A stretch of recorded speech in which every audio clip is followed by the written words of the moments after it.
유대인들의 음모와 수고는 정말 대단한 것이었습니다.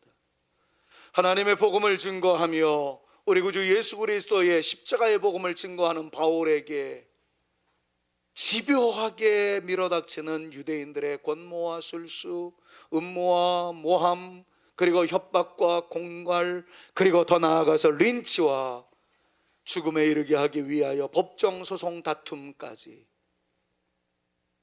바울의 삶은 숨쉬기조차 어려울 정도로 우겨쌈을 당하는 상황이었습니다. 정말 이 현령 비현령식의 귀에 걸면 귀걸이, 코에 걸면 코걸이식의 말들로 사도 바울을 얼마나 공격하든지 사도 바울은 옥죄어 버리고자 하는 수많은 공격에 의해서 바울은 너무나도 어려움에 직면하여 있었습니다. 오늘 본문 말씀을 보면 유대인들은 자기네들 힘만 가지고 바울을 올감매기가 어려웠던 결과 정치인들과 결탁합니다. 종교 지도자들과 결탁합니다. 말 잘하는 고가의 변호사까지 채용합니다. 그리고 법정 소송으로 몰고 가면서 사도 바울을 매우 힘들게 만드는 그런 내용들이 오늘 본문 말씀의 배경입니다. 종교 지도자로서는 대제사장 아나니아라는 사람이 등장을 하고, 정말 그때 당시에 최고의 변호사, 수임료가 굉장히 비쌌겠죠. 최고의 변호사라고 하는 더들로라는 사람을 고용해서 정치인으로서는 총독인 벨릭스에게까지 고소를 하는 사건까지 확장되어 바울로 하여금 너무나도 힘들게 인생을 고초 속에 살아갈 수밖에 없게 만드는 그러한 일들로 이어지게 만들었다는 것이 오늘 본문 말씀이에요. 1, 2절 말씀을 보니까 다세우의 대제사장 아나니아가 어떤 장로들과 한 변호사 더들로와 함께 내려와서 총독 앞에서 바울을 고발하니라. 바울을 부르매 더들로가 고발하여 이르되. 여러분, 이 말씀을 그냥 단순하게 문자적으로만 보지 마시고 한번 그림을 그리듯 보십시오. 재판정에 총독이라는 존재가 앉아 있어요. 그리고 검사 겸 고발자인 말 잘하는 변호사가 마구마구 험담하며 고발하며 고소하며 질책하며 심지어는 사형에 해당된다고 구형까지 언도할 정도로 대단한 직권남용을 하고 있습니다. 그 옆에는 종교 지도자 최고의 자리를 차지하고 있는 대제사장이 서 있어요. 그리고 유대의 원로급들인 장로들이 사도 바울을 우겨싸고 계속해서 야유를 퍼붓고 있는 그런 상황이었습니다. 사도 바울은 그동안 찢기고 또 찢긴 형편없는 몸매를 하면서 그 자리에 홀로 한 마리의 외로운 양같이 숨을 죽이고 앉아 있어야만 하는 상황입니다. 바울은 한 사람이었습니다. 근데 상대들은 정치적, 경제적, 종교적, 그리고 온갖 모든 권력을 휘두를 수 있는 사람들, 정치적인 백그라운드를 가지고 있는 사람들까지 몰려들어서 사도 바울을 매우 힘들게 하고 있었던 상황이었다는 것을 염두에 두십시오. 그런데 그 사도 바울 주변에 있는 사람들이 객관적인 입장을 가지고 상황을 분석하려고 하는 사람들이 아니었습니다. 3절 말씀을 참고해 보면 더들로라는 고가의 수임료를 받았던 변호사가 말하는 내용을 여러분들 한번 살펴보십시오. 같이 한번 읽어볼까요? 같이 한번 읽습니다. 벨릭스 각하여, 우리가 당신을 힘입어 태평을 누리고 또 이 민족이 당신의 선견으로 말미암아 여러 가지로 개선된 것을 우리가 어느 모양으로나 어느 곳에서나 크게 감사하나이다. 무슨 얘기인지 아세요?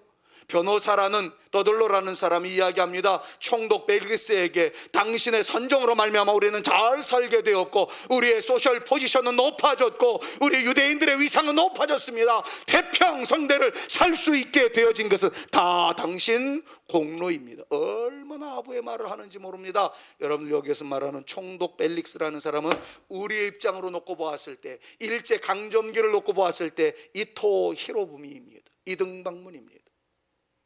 안중근 의사는 그 사람을 저격해서 대한민국의 자존을 내세우려고 했었던 상황에서 이등박문 같은 사람에게 당신의 지적으로 말미암아 우리 조선이 잘 살게 되었고 태평성대가 되었고 지금 이 짓거리 하고 있다는 것이 3절의 내용입니다. 한마디로 말하면 친일파죠.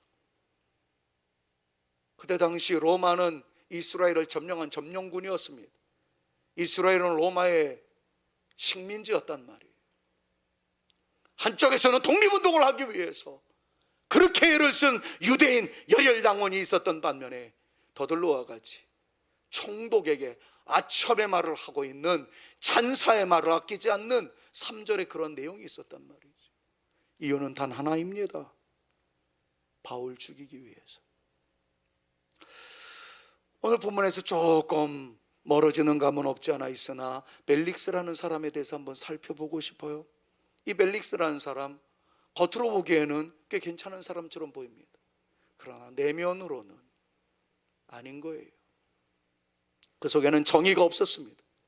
옳음에 대해서 손을 들어주어야 할 정치적 막강한 세력을 가지고 있는 사람이 한쪽에 치우쳐져 있었어요. 물론 표면적으로 보았을 때는 바울을 조금 도와주는 듯하게 보이는 면도 없지 않아 있습니다. 그러나 잠시 후에 말씀드리겠습니다만 이면에는 그 속에 능구렁이가 있었다는 거예요.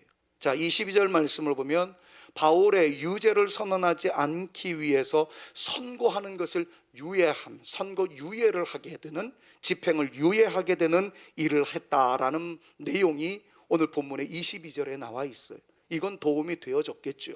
23절 말씀을 보니까 가택연금을 시키기는 하지만 어느 정도의 자유까지는 보장해 주었어요. 24절 말씀을 보면 바울에게 그리스도 예수의 진리에 대해서 듣는 시간도 가졌어요. 야 바울, 네가 그렇게 고집하는 예수가 누구냐? 내가 한번 들어줄게.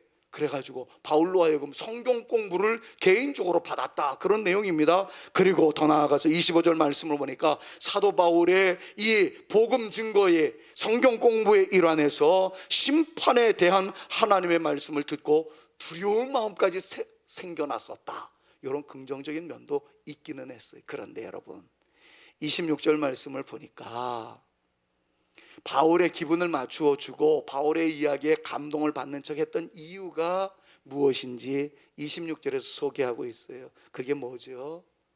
혹시 바울이랑 계속 이렇게 사귀게 되면 로마 시민권을 가지고 있는 바울에게 떨어지는 떡고물이 있지 않을까? 다시 말하면 26절에는 원색적인 표현을 했어요. 돈을 받을 수 있지 않을까? 뇌물 주지 않을까? 아니 저 사람 보니까 유대인으로서 로마 시민권까지 얻었대요. 그런 걸 보니까 야, 이 사람 굉장히 부자이겠구나, 그런 생각이 들었던 게죠. 바울이랑 정치적으로 타협을 하게 되면 큰 떡고물이 떨어질 것 같아서 펠릭스가 그랬다라는 겁니다. 한마디로 말하면 돈 받기 위해서 바울의 편을 들어주는 것 같은 모양새를 가졌어요. 그러나 그 안에 정의가 없었어요. 바름이 없었어요. 그러다 보니까 결정적인 순간에 유대인들의 눈치를 보았습니다. 유대인들의 마음을 얻기 위해 바울을 끝까지 보호하지는 않았습니다. 돈에 의해 진리를 버린, 돈에 의해 정의를 저버린 아쉬운 인물이었다라는 거예요. 사랑하는 여러분, 벨릭스를 지금 시간 없는 상황에서 끼어들이를 했던 이유는 반면교사가 되어지기 때문입니다. 더 이상 설명하지 않아도 여러분들의 마음속에 와닿는 그 무엇인가가 있으리라 믿어 의심치 않습니다. 그러나 굳이 표현하겠습니다. 세상적인 관계 때문에, 돈이라는 것 때문에 신앙의 자존감과 그리스도인의 자존감과 믿음에 대한 확신을 저버리지 않는, 끝까지 우리 구주 예수 그리스도의 십자가를 붙잡고 이것만이 길이요 진리요 생명이라는 확고 불변한 믿음의 선언을 하면서 좌로나 우로나 치우치지 아니하고 우리 구주 예수 그리스도의 그 길을 걸어갈 수 있는 저와 여러분들 모두가 되실 수 있기를 우리 구주 예수 그리스도의 이름으로 축원합니다. 축원합니다.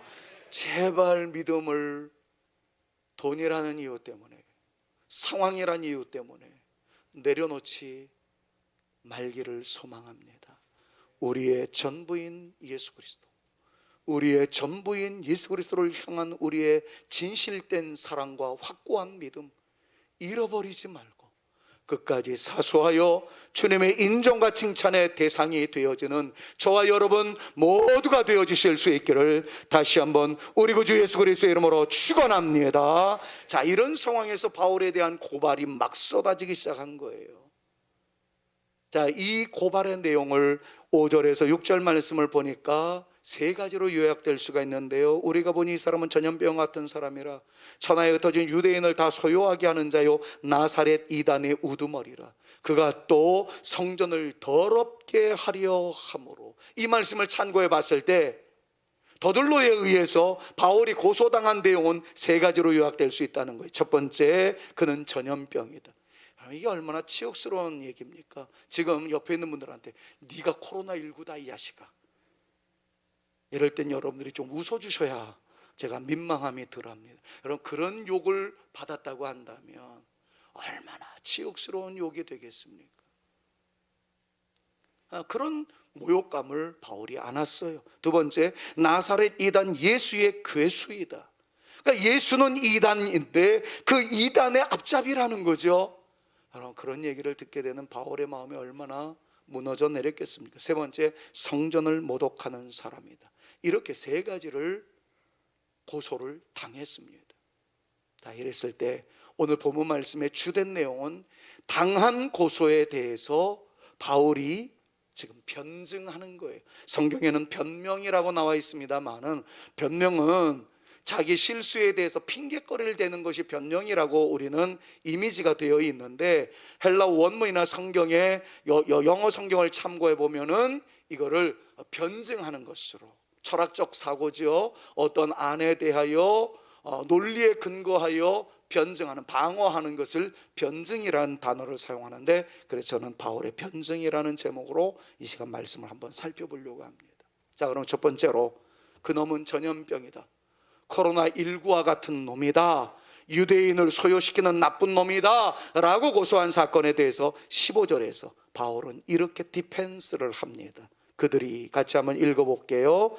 그들이 기다리는 바 하나님께 향한 소망을 나도 가졌으니 곧 의인과 악인의 부활이 있으리라 함이니라. 여러분, 무슨 말이냐면, 나는 정치적으로 유대인들을 소요시키는 사람이 아닙니다.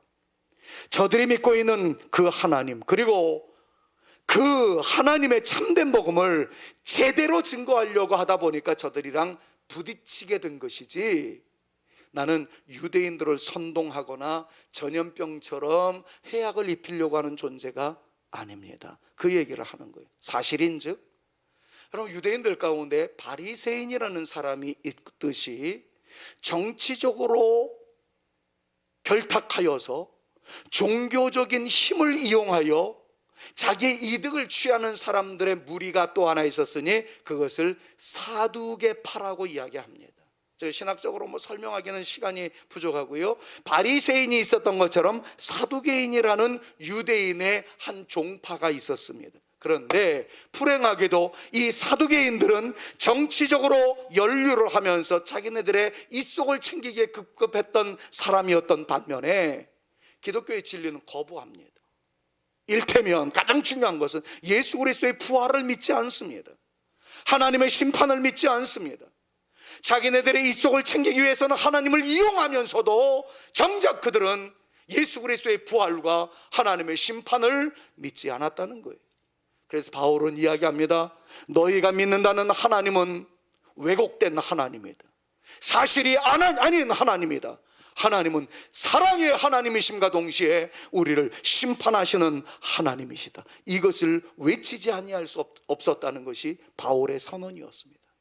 사랑하는 여러분, 지금 바울이 어떤 공격을 받았고 어떻게 디펜스했느냐, 이것이 중요한 것이 아니라 그 핵심 사항인 우리 구주 예수 그리스도는 부활하셨고 아울러 우리도 부활할 존재이고 하나님은 심판하시는 하나님이시기 때문에 우리는 그 심판대 앞에 서기 전에 아름다운 성화의 과정을 잘 지냄으로써 주님 앞에 칭찬받을 만한 존재가 되어져야 된다는 이 사실, 이 성경적 진리를 믿으실 수 있기를 주님의 이름으로 축원합니다. 여러분, 이것을 내려놓으면 그리스도인이 아닙니다. 종교인일지는 몰라요, 교인일지는 몰라요. 그러나 진정한 그리스도인은 아닙니다. 사랑하는 여러분, 인생은 끝이 아닙니다. 우리의 인생은 죽음으로 마침표를 찍는 것이 아닙니다. 하나님의 말씀의 진리를 다시 한번 묵상하셔야 합니다. 예수님께서 친히 말씀하셨어요. 요한복음 5장 29절 말씀을 보니까 다음과 같이 선언하고 있습니다. 큰 목소리로 이건 읽으셔야 합니다. 크게 읽습니다. 시작. 선한 일을 행한 자는 생명의 부활로, 악한 일을 행한 자는 심판의 부활로 나오리라. 할렐루야. 심판이 있어요. 하나님의 칭찬이 있어요. 마지막 날에 길이요 진리요 생명이신 예수 그리스도를 믿지 아니한 사람들에게는 부활의 영광을 차지할 수 없다라는 성경적 진리를 여러분들 무시하지 마십시오. 그리고 믿으시기를 다시 한번 우리 구주 예수 그리스도의 이름으로 축원합니다. 다른 말로 참고적으로 한 말씀만 더 드릴까요? 그럼 무엇이 악일까요? 요한복음에서 말씀하고 있는 진정한 죄는 무엇일까요? 살인하고 간음하고 도적질하고 이게 죄일까요? 여러분, 그런 죄를 지으면 다시 용서함 받지 못하고 지옥에 떨어질까요? 아닙니다. 그런 모든 죄들은 우리 주님의 핏값으로 용서함 받을 수 있어요. 그렇다면 영원히 용서받지 못할 가장 중요한 죄, 큰 죄는 무엇입니까? 요한복음 16장 9절에 요한은 다음과 같이 천명합니다. 똑같은 음성을 큰 목소리로 같이 한번 읽습니다. 죄에 대하여라 함은 그들이 나를 믿지 아니하며, 예수 믿지 않는 것이, 하나님의 말씀을 믿지 않는 것이 죄 중에 죄입니다. 이것은 용서받지 못합니다. 사랑하는 여러분, 주님의 이름으로 부탁을 드립니다. 심판이 있음을 믿으십시오. 그러나 우리 구주 예수 그리스도 안에 있는 사람에는 결코 정죄함이 없다라는 사실, 예수님만이 길이요 진리요 생명이라는 사실 믿어 의심치 않고 이 진리 붙잡고 자로나 우로나 치우치지 말고 곧장 직행하여 하나님의 영광의 그 아름다운 역사의 현장에 우리 모두가 예수 그리스도의 존귀하신 이름 때문에 당당히 설 수 있는 하나님의 사람들을 되어주실 수 있기를 우리 구주 예수 그리스도의 이름으로 축원합니다. 축원합니다. 사도 바울은 이것 때문에 목숨 걸고 싸웠던 거예요. 나는 전염병이 아닙니다. 나는 진리를 외쳤던 것입니다. 두 번째로, 너는 이단의 괴수이다.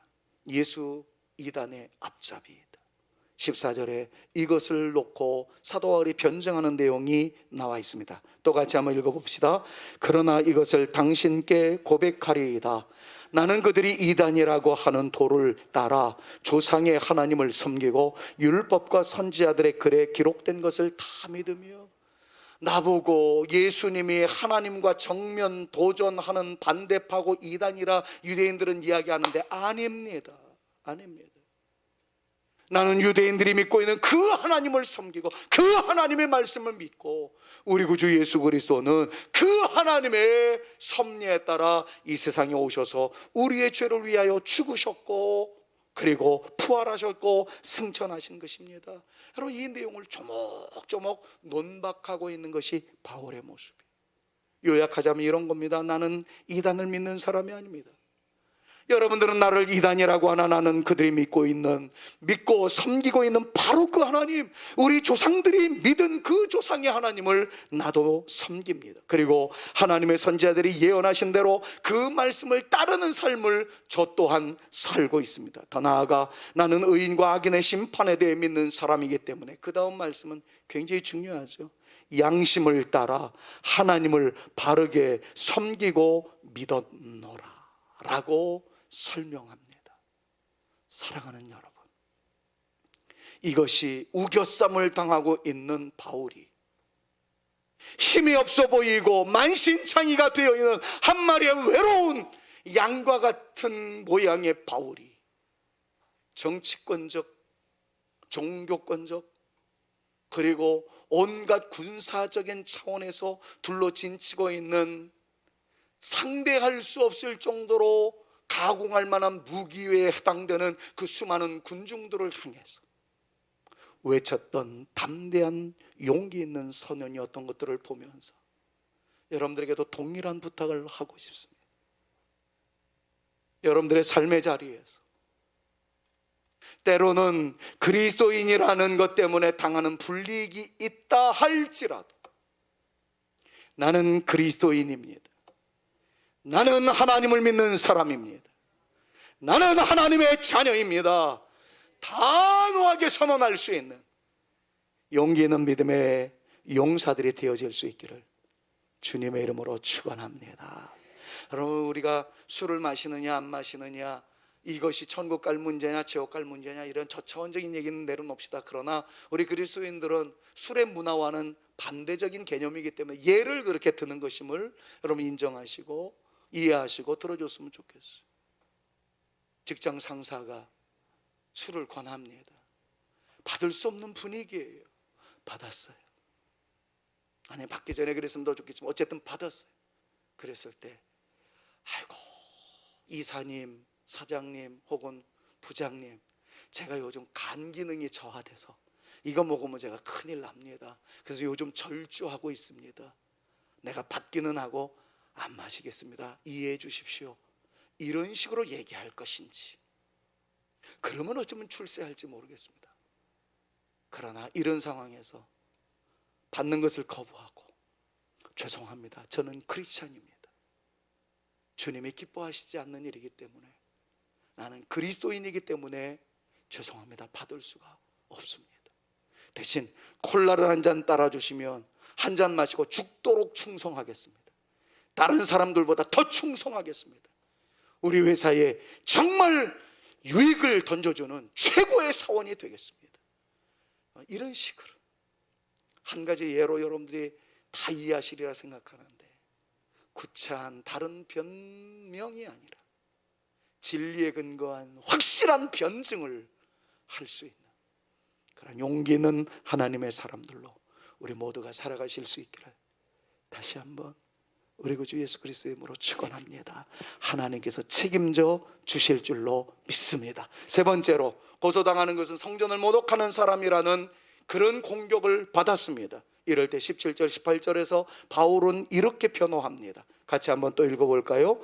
여러 해 만에 내가 내 민족을 구제할 것과 제물을 가지고 와서 드리는 중에 내가 결례를 행하였고 모임도 없고 소동도 없이 성전에 있는 것들을 그들이 보았나이다. 무슨 말이냐면요, 사람들이 바울을 죽이기 위해서 계속 거짓말을 더 시키는 거예요. 이놈은 성전을 모독한 놈이다. 예루살렘에 큰 소용돌이를 가져왔던 놈이다. 교회를, 예루살렘 교회를 만신창이 만들려고 했었던 아주 나쁜 놈이다. 그러자 바울이 이야기하면 무슨 말씀입니까? 나는 예루살렘 교회를 위하여 헌신했을 따름이지 예루살렘 성전을 모독하지 않았습니다. 몇 해 전에 예루살렘에 큰 흉년이 들었을 때 제가 섬기고 있었던 고린도 교회, 에베소 교회, 갈라디아 교회 등등의 교회에서 저한테 선교헌금을 모아 주었습니다. 내가 그 헌금을 구제헌금으로 전환하여 예루살렘에 직접 와서 흉년 중에 고난 중에 있는 성도들을 위하여 나누어 드리고 구제했던 일이 있습니다. 그때 저는 예루살렘 성전에 들어가서 결례 의식에 동참하였고 예루살렘 성전이 온전하게 회복되어지기 위해서 나의 온 청춘을 불태웠습니다. 여러분들도 제가 섬겼던 수많은 교회에서 가지고 갔던 구제헌금을 혜택을 받았던 분들이 이 중에 계시지 않습니까? 제가 그때 언제 예루살렘 성전을 뒤흔들어 놨습니까? 그 얘기하는 거예요. 아무도 말을 못하는 겁니다. 나는 예루살렘 성전을 사랑합니다. 하나님의 말씀을 사랑합니다. 여기 있는 분들이 그 일의 증인이 아니십니까? 이런 얘기를 하는 거예요. 사랑하는 여러분, 저는 이제 말씀을 정리하고 마무리하고자 하는 차원에서 바울의 이러한 여러 가지 모습을 보면서 우리의 삶을 한번 점검해 봐야 되지 않겠는가 하여 제 나름대로 체크리스트를 좀 만들어 봤어요. 제가 하나하나의 질문을 던지는 것에 대해서 여러분들이 마음으로 한번 체크를 해 보십시오. 그리고 이 질문에 대하여 우리는 용기 있는 대답을 하셔야만 하는 시간이 되었습니다. 여러분들께 질문을 던지겠습니다. 정말 하나님에 대한, 하나님이 우리의 아버지라는 사실, 우리의 전부라는 사실, 오늘 글로리아 항상물이 올렸던 찬양의 제목처럼 대주제이신 이는 만물의 주에게서 나오고 주로 말미암고 주에게로 돌아가리라 하는 주님이 절대 주권을 가지고 계신 유일한 하나님, 우리의 아버지라는 확신이 여러분들 가운데 있으십니까? 그리고 예수 그리스도를 믿고 있다는 것에 대한 자부심과 긍지, 자존감이 여러분들 가운데 있습니까? 나 예수쟁이입니다.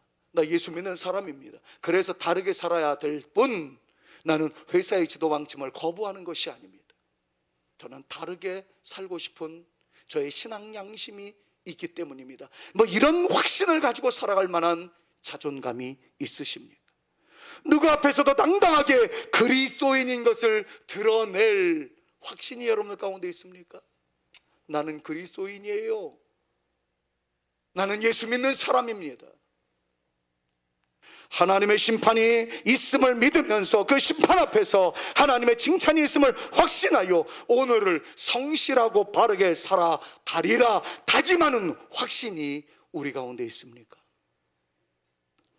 저는 이 몇 가지 질문에 여러분들 모두가 예 혹은 아멘이라고 담대하게 선언할 수 있는 진짜 하나님의 사람들 되어지시기를 주님의 이름으로 축원합니다. 축원합니다. 그리고 사실상 예수 믿는 사람들은 전염병이 되어야 된다는 것 마무리하고 싶습니다. 예수 믿는 우리를 통해서 무언가가 좀 퍼져나갈 수 있는 존재가 되어져야 되지 않겠습니까? 사랑의 향기가 퍼져나가고 인내와 용서의 모습이 자꾸 퍼져나가야 하는 무언가를 좀 전염시킬 수 있는 그런 존재가 되어져야 되지 않겠습니까?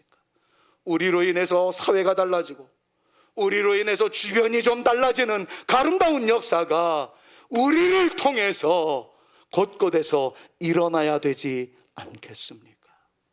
그는 전염병이다라는 선언은 바울을 욕하기 위한 내용이었지만 사실은 우리는 우리에게 적용해 볼 때는 이런 역할이 있어야 된다라는 주님의 도전적인 말씀으로 이 시간 받아들였으면 좋겠어요. 기왕 예수 믿는 것, 예수 믿는 사람들 중에 괴수, 예수 믿는데 1등이란 말을 듣는 우리의 믿음의 모습이 되어져야 되지 않겠습니까? 적어도 그 사람이 예수 믿는 사람인지 예수 안 믿는 사람인지 도저히 구분이 안 되는, 나는 그 사람이 예수 믿는 사람인지 몰라서 그 사람 집사라고 하는데 나는 그 사람이 교회 다니는지조차도 몰라서, 여러분 이런 얘기는 듣지 말아야 되지 않겠습니까? 사랑하는 여러분, 우리에게는 예수님의 선언처럼 그리고 바울의 말처럼 심판이 있음을 기억하시기를 바랍니다. 선악간의 심판이 있습니다. 그리고 하나님께서 우리의 모든 수고와 열정을 아시고 우리의 예배와 기도와 섬김과 봉사, 헌금과 헌신, 그리고 눈물과 땀을 아시고 마침내 그 모든 것을 평가하시며 상급으로 함께 하실 것이라는 확신을 가지고 올곧게 믿는 일에 최선을 다하는 저와 여러분 우리 모두가 되어질 수 있기를 우리 구주 예수 그리스도의 이름으로 축원합니다. 축원합니다. 하나님은 살아계시고 억울한 모든 것들을 하나님께서는 신원해 주십니다. 종의 서기를 하면서 여러분들 모르게 혼자 울다 제 집 사람이랑 산기도 올라가서 몸부림치면서 해결했던 몇 가지 일들이 있습니다. 방송실에서는 요 다음부터는 요 방송이 안 되었으면 나중에 편집, 지금 실시간 예배 드리는 분들은 다 보셔도 요 동영상으로 올릴 때는 요 얘기는 좀 끊었으면 좋겠다 싶은데요. 왜냐하면 또 모략하는 사람들이 있을 수 있으니까. 근데 저는 지금까지 부서기하고 서기를 하면서 불의와 타협한 적이 한 차례도 없습니다. 그런데 저를 모함하는 어떤 분이 개인 유튜브 방송에 김한성 목사가 A 호텔에서 거액의 금품을 받았다라는 방송을 해대기 시작했습니다. 첫 밤부터 막을까 그러다가 아니야, 하나님께서 신원하실 때가 있겠지.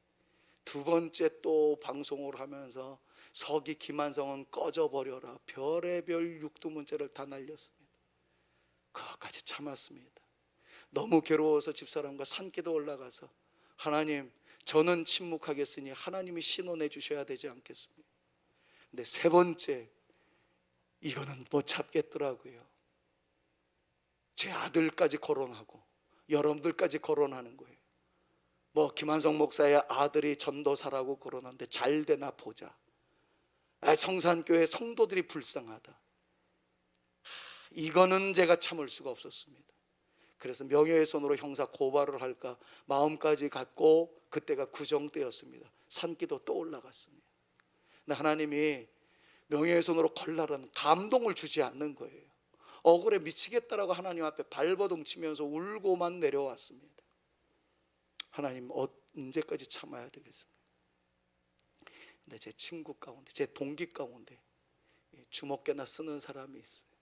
지금도 목회에서 목회하고 있는 목사님입니다. 김한성이 고난을 받고 있는데, MA 고난 받고 있는데 그냥 내버려뒀다가는 안 되겠다. 그래도 성실하게 서기 그걸 감당하고 있다는데 이 개인적인 유튜브 방송에 의해서 잃어버린 명예, 이거 되찾을 수 없겠다 해가지고 저도 모르는 사이 그분이 그 음모하고 모함하는 사람에게 연락을 했어요. 야, 김한성 진짜 돈 받았냐? 받았다. 증거 자료 있냐? 증거 자료 있다. 좋다. 그럼 내가 당신한테 500만 원을 줄 테니까 그 증거 자료를 넘겨라. 그랬더니 그 음모했던 모함했던 사람이 500만 원 가지고는 안 된다. 5천만 원이면 내가 넘기겠다. 제 몸값이 쫙쫙 올라가고 있었어요. 그러니까 이 동기 목사님이 이놈 봐라.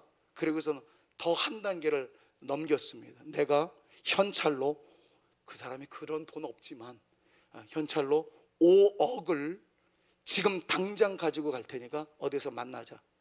너 김한성이 받았다라는 증거 자료 가지고 오지 않으면 그날이 제삿날이다.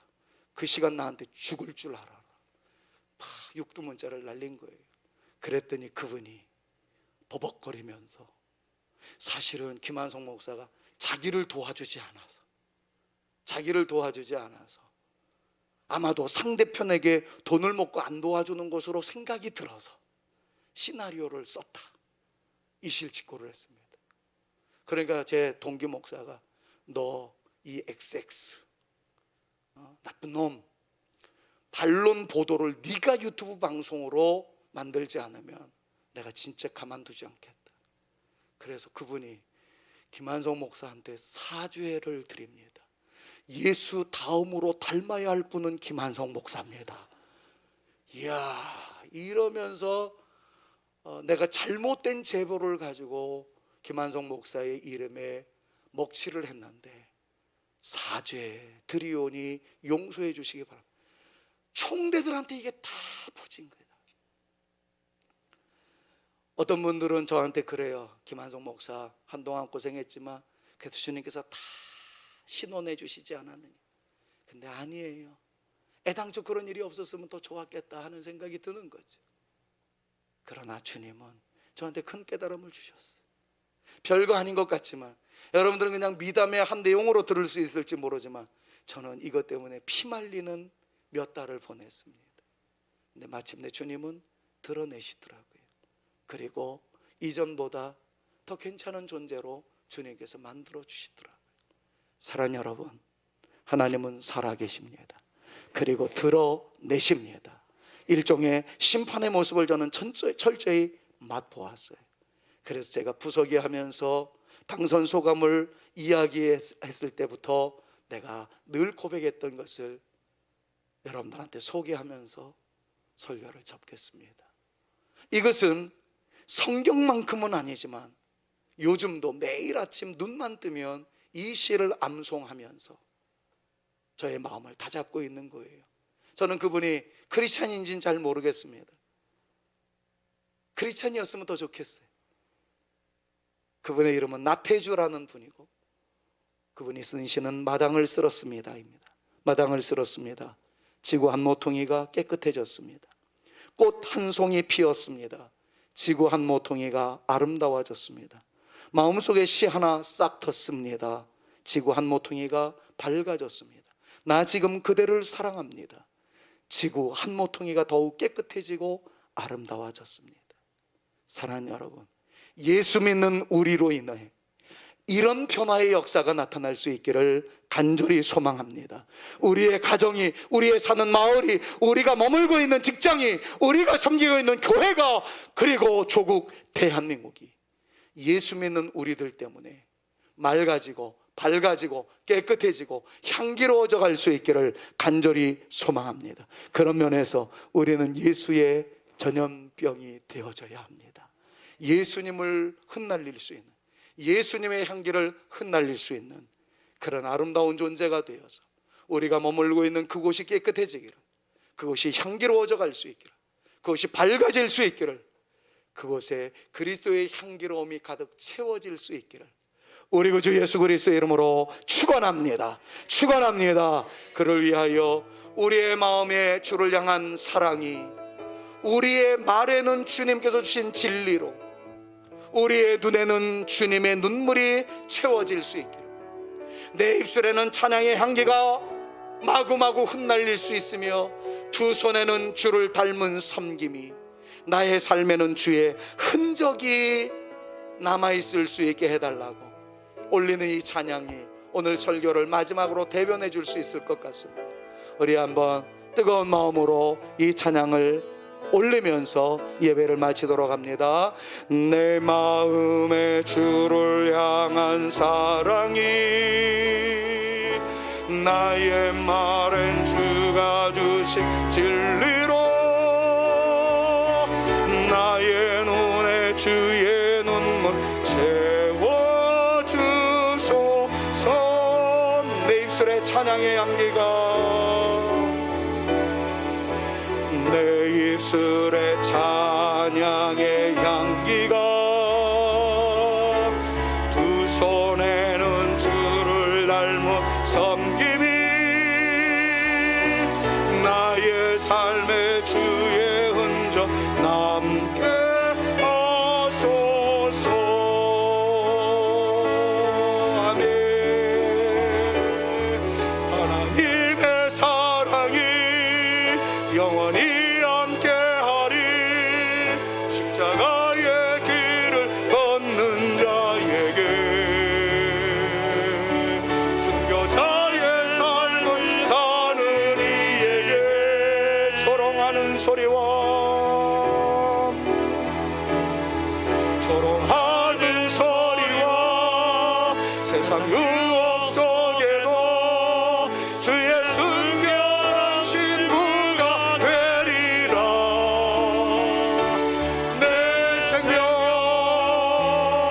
주 내 생명, 내 생명,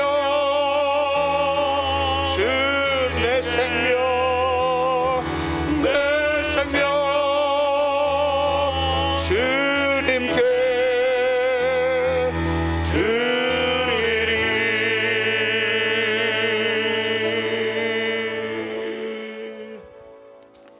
이제는 우리 구주 예수 그리스도의 은혜와 아버지 하나님의 극진하신 사랑하심과 성령님의 감화감동 위로교통 충만케 하심이 진정 내 삶에 주님을 닮은 흔적이 있으므로 내 머무는 곳에서 그리스도의 전염병과 같은 존재가 되어주되 깨끗하게 하고 아름답게 하고 맑게 하고 밝게 하고 향기롭게 하는 내 인생 되어지기를 원하여 구하오니 우리를 사용하여 주옵소서.